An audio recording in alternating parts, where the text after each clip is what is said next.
प्रकृतेः क्रियमाणानि गुणैः कर्माणि सर्वशः अहंकार विमूढ़ात्मा कर्ताहमिति मन्यते। अर्थात वास्तव में संपूर्ण कर्म सब प्रकार से प्रकृति के गुणों द्वारा किए जाते हैं, किंतु अहंकार से मोहित हुआ आत्मा व्यक्ति मैं करता हूँ ऐसा मान लेता है। यह श्लोक कर्तापन के अहंकार पर एक गहरा प्रहार है। वास्तविक कर्ता कौन है? प्रकृति है, गुणय है। कृष्ण एक मौलिक सत्य बताते हैं कि सभी शारीरिक और मानसिक कर्म वास्तव में प्रकृति के गुणों सत्व, रज, तम के द्वारा किए जाते हैं।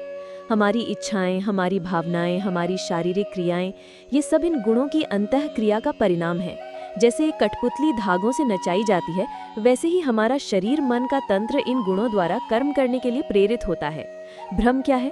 कर्ता अहम इति मन्यते। तो फिर समस्या कहाँ है? समस्या अहंकार में है।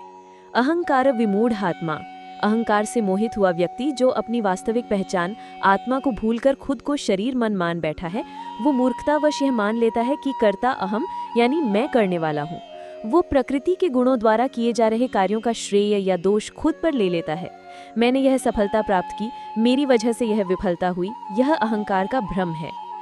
श्लोक का सार है, आत्मा यानी हमारा वास्तविक स्वरूप वास्तव में एक अकर्ता और साक्षी है। वो केवल शरीर मन के तंत्र में हो रही क्रियाओं को देखता है, लेकिन अहंकार के कारण हम खुद को कर्ता मान बैठते हैं और कर्मों के फलों से बंध जाते हैं। उदाहरण के लिए, जैसे एक कार चल रही है, कार के चलने का कार्य इंजन, पहियों और पेट्रोल यानी प्रकृति के गुणों द्वारा हो रहा है। ड्राइवर यानी आत्मा केवल साक्षी है और दिशा निर्देश दे सकता है। लेकिन अगर ड्राइवर यह सोचने लगे कि मैं ही कार को अपने कंधों पर उठाकर चला रहा हूँ, तो यह उसका अहंकार और अज्ञान होगा। यह समझ कर्मयोग की नींव है। जब हम यह समझ जाते हैं कि हम कर्ता नहीं हैं, तो हम कर्मों के फलों से अनासक्त हो जाते हैं।